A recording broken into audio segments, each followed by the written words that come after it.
Today I'm going to show you how to draw a dog by first writing the actual word dog. This is a really fun and cool lesson. Let's get started. So I have my large paper here. I'm going to draw a big D, letter D, on my paper. I want to leave a little bit of space here because the tail is actually going to go here. So I'm going to come over, I'm going to put my hand here. My hand's bigger than yours, so you may scoot yours over a little bit. And I'm going to draw the letter D down here. There's my D. This is going to be part of the back leg. So I have space here, and it's towards the bottom of my paper. We're going to end up putting a foot here. And then I'm going to write an O, but I'm going to write the word kind of slanting up. So I'm going to come over here, and I'm going to write an O kind of in the middle of my paper. This will be the dog's little tag on the collar. And then I'm going to come up just a little bit, not too high, and I am going to draw the letter G here. So a big circle. This is actually going to be the dog's eye. And then I'm going to do a nice little hook here. So that's going to actually be the dog's nose. So now we're going to turn this into an eye. So there's different ways to do eyes. You could just go with a simple dot in the center here and a circle here. So there's our eye here. And then we're going to add a C shape here for our other eye. So whatever you did in this eye, you need to make sure you do here in this eye. Another circle around here. And then I'm going to add a nose. So I'm gonna add, you can do an oval or a circle or a little triangle. You decide what kind of little shape you want. Okay, so we can kind of see the doggy coming to life here. So we're gonna take the little center line here between the two eyes, and we're gonna draw a curved line and connect it to the O here. So there's the top of the doggy's head. And then if you want a little cute tongue hanging out, you can add a little tongue here. Look how cute that is. That's up to you. And then I'm gonna add capital D, but it's gonna be laying on its side here. So I'm gonna take a curved line and draw a little line underneath, maybe give it some toes here. Now, what kind of ears does your doggy have? Does it have pointy ears, floppy ears? You decide. I am going to give my doggy some little kind of floppy ears. So I'm gonna do a curved line, kind of like a C shape. And then I'm just gonna swirl it around like that. And then I'm gonna give it another, now you're gonna be drawing with pencil, so you can erase all these extra lines that you don't wanna that don't belong here. I'm drawing with Sharpie today, so I can't do that. So I'm gonna do another ear here. And ideally, I would wanna erase that line, right? So you can do floppy ears, pointy ears, long ears. You decide what type of ears your doggy has. Now I'm going to connect the head to the back leg. So this is the back here. So I'm gonna come down just a tiny bit on the D shape or the back leg shape, and I'm gonna draw a line to the head.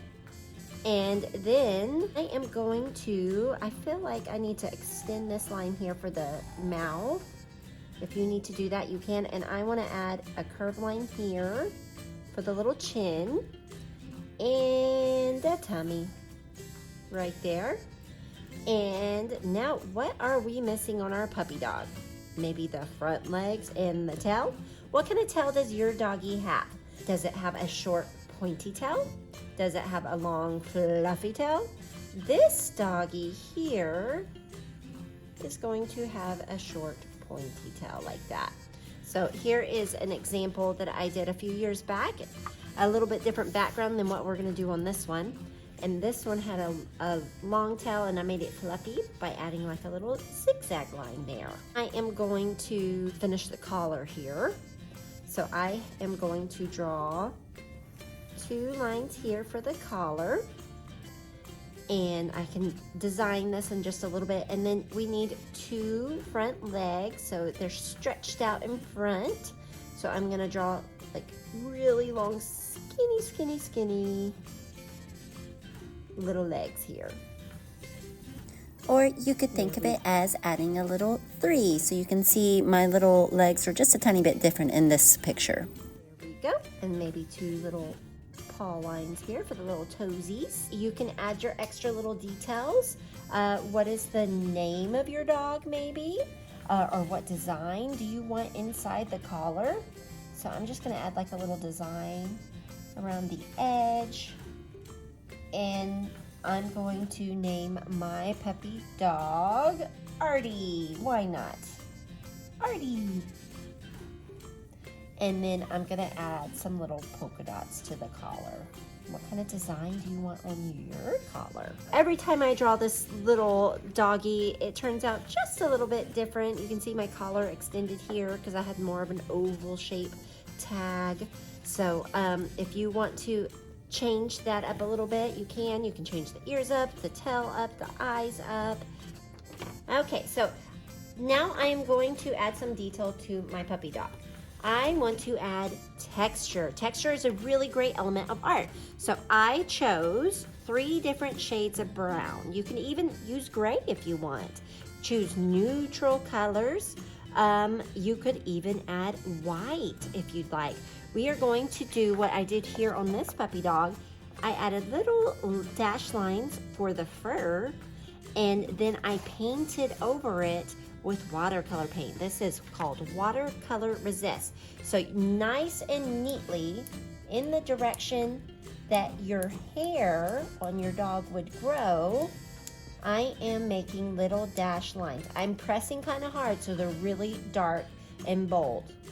I am not, let me show you what not to do. I am not doing this or this or this in different directions. So you're making your lines, dash, dash, dash, pressing down nice and neatly. Do you see the difference? So do that all over your doggy where there would be fur. I'm gonna do 3 different colors. So this should take you a little bit of time. Take your time on your doggy to do this. I'm gonna speed my video up and add all 3 of these to my doggy's fur.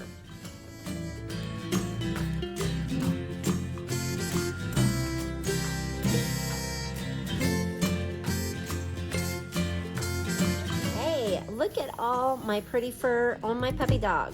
Now, if you did this right, your hand got a little tired, so you might have had to take a few breaks, but that's okay. So now we're gonna color the other things inside our puppy dog that needs to be colored, but we're not coloring in the fur. We're gonna paint that. So I wanna color my tag, my collar, my tongue, my eyes, and then we will get to paint.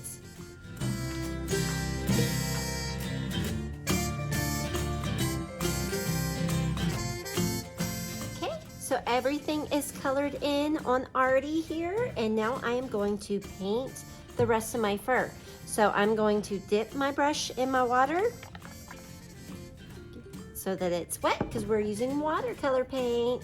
And I am just going to dip it just a little bit in my brown, very softly. You don't want too much watercolor paint because then it doesn't dry correctly.